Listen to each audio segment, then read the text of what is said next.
painfully obvious why men love the idea of a submissive woman. Submissive, per its definition, is ready to conform to the authority or will of others.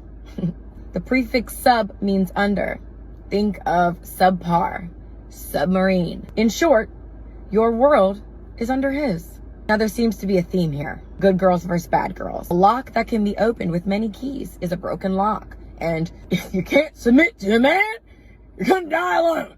So my question to men is, do you want perfect Polly? A puppet? A prisoner? Or a partner who has no problem overtly challenging you?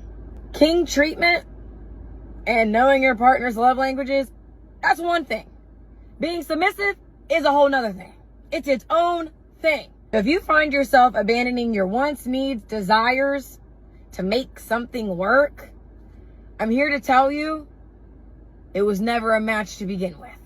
That's a video of this woman going around, and she began to define the word submission, and she began to take the prefix sub, which means under, and she began to take other words that start with that prefix as well to begin to discourage women with a submissive mindset, and of course call us pick-me's, and embolden the women who believe that submission is slavery.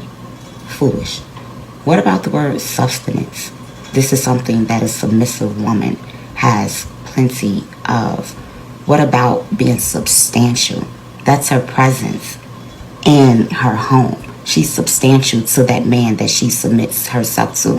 What about the word subject? Meaning that she's the subject of his thoughts, the subject of his prayers, the subjects of his desires, of his cravings. You understand what I'm saying? So when a woman moves subtly and she begins to embody that of a submissive woman, she places herself on a radar by knowing that submission has nothing to do with slavery and is exactly the opposite of the mindset that a lot of these women say. Slavery and a whitewashed mindset is the Eurocentric standard that submission is a dirty word, when we know that submittance is one to another, and that a woman that submits to a man has a man that submits his will unto her while he submits to the Most High.